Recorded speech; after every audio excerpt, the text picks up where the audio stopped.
बिस्मिल्लाहिर्रहमानिर्रहीम। अस्सलामु अलैकुम बाबर रहमान। इसराइल की और ईरान की जंग हो रही है। इस पे मुख्तलिफ मौज़ूआत को लेके बहुत गुफ्तगू हो रही है, वीलॉग्स हो रहे हैं, अपडेट्स आ रही हैं। मुझे भी चंद एक लोगों ने सवालात किए हैं, तो मैं भी इसमें कुछ अपनी इनपुट देना चाहता हूँ, लेकिन मेरी इनपुट ज़रा हट के है। मैं उन सवालात के जवाब में गुफ्तगू करना चाह रहा हूँ जो नॉर्मली बड़े सेंसिटिव क्वेश्चंस हैं, जिसमें ये कहा जा रहा है कि ईरान की जंग तो इजराइल के साथ है, तो फिर मिडिल ईस्ट पे, सऊदी पे, बिलखसूस यूएई, दुबई पे हमले क्यों हो रहे हैं, मिसाइल क्यों दागे जा रहे हैं। इब्तदाई तौर पे मैं अर्ज़ किए देता हूँ कि पाकिस्तान के पास एक बड़ी खूबसूरत, बड़ी ज़बरदस्त किस्म की सी पोर्ट है जिसे गवादर कहते हैं। गवादर आज तक फ़ाल क्यों नहीं हो सकी, गवादर आज तक वो मकासद क्यों नहीं हासिल कर सकी, और उसकी बुनियादी वजह, ख़वातीन और हज़रात नोट कर लीजिए, इस पर रिसर्च कर लीजिएगा, उसकी बुनियादी वजह यूएई है, दुबई है। जब चाहते हैं हमारे वीज़ाज़ बंद कर देते हैं और हम वहाँ पे ग़ुलामी की ज़िंदगी गुजारते हैं। उससे बहुत बेहतर ज़िंदगी, बहुत बेहतर स्टेटस जो पाकिस्तानी यूरोपीय ममालिक में जाते हैं, या यूके जाते हैं, अमेरिका जाते हैं, कनाडा जाते हैं, या इसी तरह से दीगर ममालिक का रुख करते हैं, तो वहाँ पे बहुत बेहतर ज़िंदगी गुजारते हैं। जबकि अरब ममालिक में, बिलखसूस मिडिल ईस्ट, सऊदी और यूएई जो कि कारोबारी हब भी है, वहाँ पे एक थर्ड क्लास सिटीज़न की ज़िंदगी गुजारने वाले, हाईली पेड भी होंगे बहुत ज़्यादा, लेकिन ज़्यादातर हम मज़दूर, ग़ुलाम, इब्ने ग़ुलाम कंसिडर किए जाते हैं, चूँकि हम लोगों को ग़ुलामी की आदत पड़ चुकी है। यूएई की कुल आबादी अब तक जो तखमीना लगाया गया, उसके मुताबिक तकरीबन कोई 1.25 करोड़ के करीब है, और जो तस्दीक शुदा आबादी है वहाँ पे उसमें कोई शक व शुबह की गुंजाइश नहीं है। वो 1 करोड़ बनती है, जिसमें से 40 लाख भारतीय हैं, वो भारतीय बाशिंदे हैं।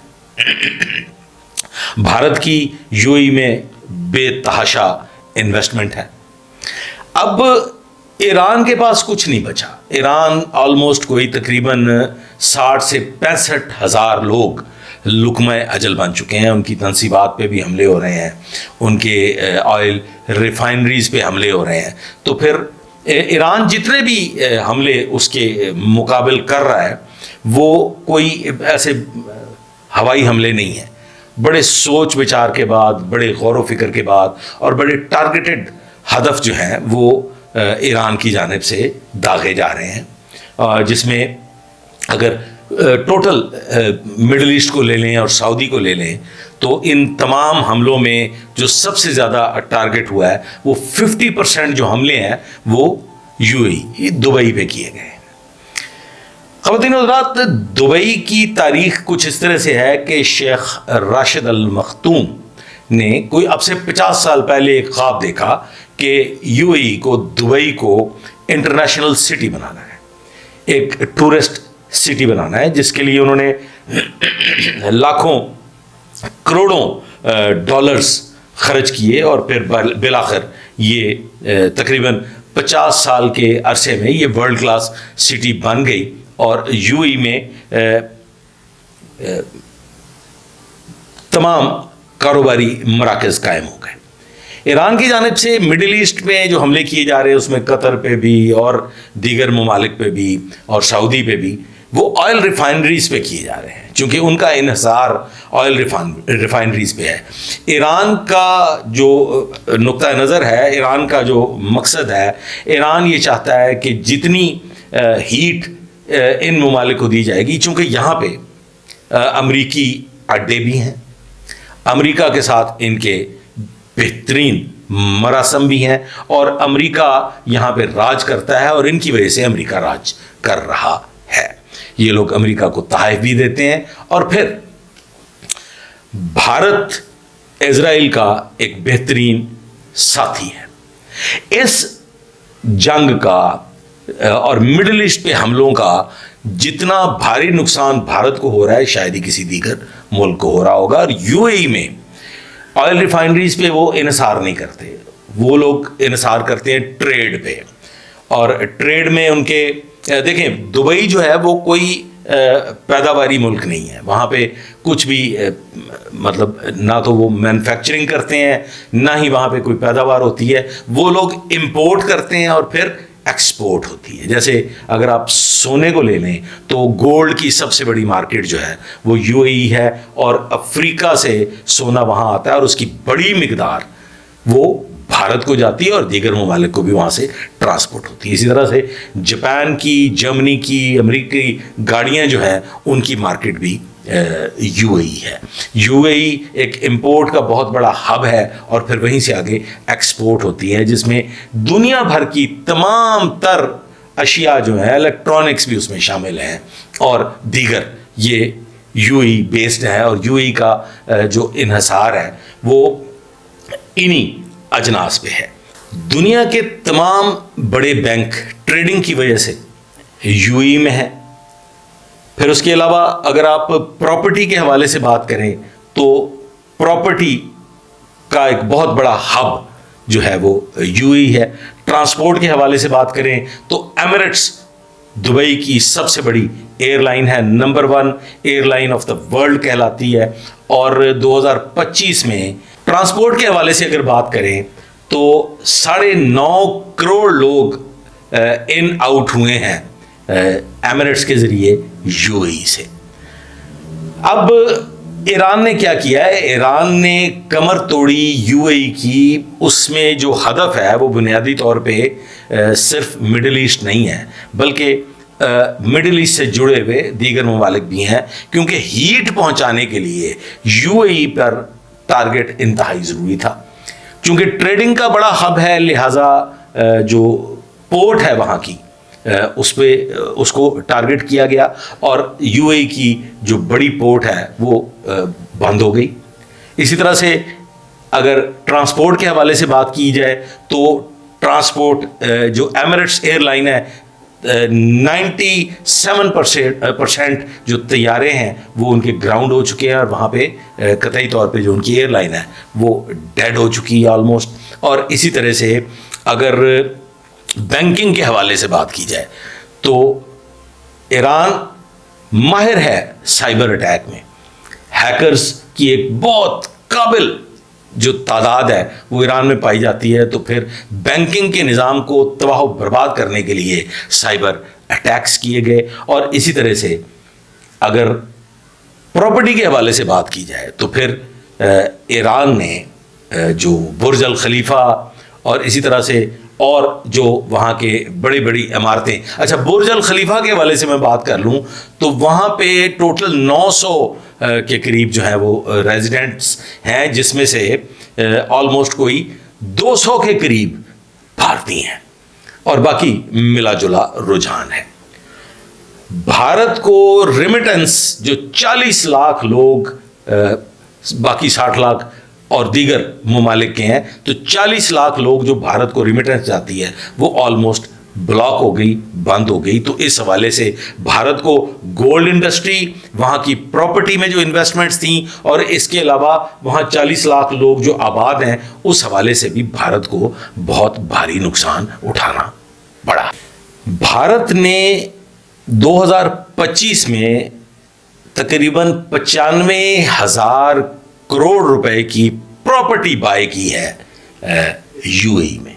तो अब गौर कर लीजिए कि इस हवाले से भारत को कितना भारी नुकसान उठाना पड़ा और भारत मुसलसल इजराइल की हमायत में है। और अगर आप लोगों की रिसर्च बेहतर हो जा रही है तो आप लोगों के इल्म में होना चाहिए कि इजराइल में भारत की बहुत बड़ी तादाद भारतीय बाशिंदों की इजराइल में मुकीम है और वहाँ पे मुलाजमत करते हैं।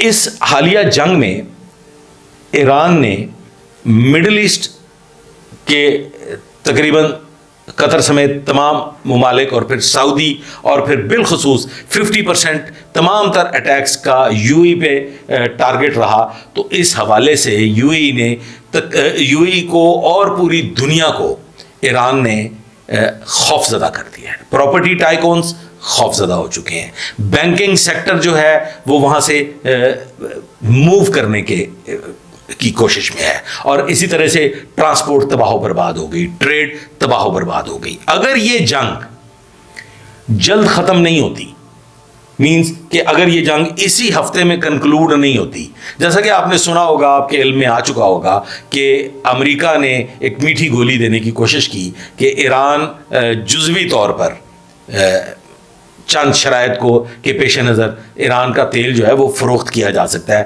مینز کہ ایران پہ سے سینکشنز ہٹانے کے حوالے سے کچھ بات کی جا رہی ہے جس کو ایران نے ٹھکرا دیا ہے۔ بیک ڈور پالیسیز میں شاید کہیں گفت و شنید ہو رہی ہوگی، لیکن آبنائے ہرمز کو لے کے اور اسی طرح سے مڈل ایسٹ پہ جتنے اٹیکس ہوئے ہیں، اگر یہ اس ہفتے میں کنکلوڈ نہیں ہوتی صورتحال، اگر امریکہ کے ساتھ تعلقات بہتر نہیں ہوتے، اگر ایران اسرائیل وار جو ہے یہ ختم نہیں ہوتی اور یہ 1 مہینے سے زیادہ تجاوز کر جاتی ہے، تو پھر یو اے کا مستقبل خطرے میں ہے۔ ساری دنیا یو اے کی طرف بڑھ رہی تھی، اگر یہ جنگ مزید بڑھ جاتی ہے تو پھر ریزلٹنٹلی یو اے کا مستقبل شدید ترین خطرے میں ہے، اور شاید آئندہ آنے والے وقت میں جو یو اے کو ایک سیف ہیون تصور کیا جاتا تھا، تو شاید یو اے کو آئندہ آنے والے وقت میں سیف ہیون تصور نہیں کیا جائے گا، چونکہ پراپرٹی کے حوالے سے، ٹریڈنگ کے حوالے سے اور ٹورزم کے حوالے سے دبئی اس وقت موجودہ حالات میں 0 کی سطح پہ پہنچ چکا ہے، اور اگر یہ جنگ بندی ہو جاتی ہے، حالات بالکل نارمل ہو جاتے ہیں، تو اس کے باوجود یو اے ای کو واپس اپنی اس پوزیشن میں آنے میں تقریباً 5 سال کا عرصہ لگ سکتا ہے۔ لیکن اگر یہ جنگ تجاوز کر گئی تو پھر جو سب سے بڑا خطرہ ہے، اس سے بھی بڑا خطرہ یہ ہے کہ یہ سب کا سب جو یو اے کی طرف رجحان ہے، یہ ٹریول کر جائے گا دیگر ممالک کی طرف، سنگاپور کی جانب اور اسی طرح سے سوئٹزرلینڈ کی جانب، اور کچھ حصہ جو ہے وہ یو کے کی جانب یہ چلا جائے گا، اور حالات بدترین ہو جائیں گے۔ حالات اس حد تک بدترین ہو جائیں گے کہ پوری دنیا جو ہے وہ اس کی لپیٹ میں آ جائے گی، اور پھر یہ خطہ جو ہے، یہ جسے ایک خوبصورت ترین بزنس کا ہب کہا جاتا ہے، مڈل ایسٹ، شاید یہ دوبارہ اپنے پاؤں پہ کھڑا نہیں ہو سکے گا۔ خواتین و حضرات، حالیہ ایران اسرائیل جنگ کا جو پوری دنیا پہ اثر ہوا ہے، اور جو پوری دنیا میں آئل کی جو پرائسز ہیں وہ بہت بڑھ گئی ہیں، اس کے علاوہ بھی دیگر ٹریڈز پر بھی بہت شدید اثرات مرتب ہوئے ہیں، تو اس جنگ کا صرف ایران کو نقصان نہیں ہے بلکہ پوری دنیا کو نقصان ہے، اور اگر یہ جنگ مزید بڑھتی چلی گئی تو پھر آل اوور دا ورلڈ اس کے اثرات مرتب ہوں گے، اور شاید دوبارہ مڈل ایسٹ وہ پوزیشن حاصل نہ کر سکے۔ تو یہ ہے میرا ایک ناقص سا تجزیہ، اس پہ آپ کی کیا رائے ہے؟ ویڈیو آپ کو کیسی لگی؟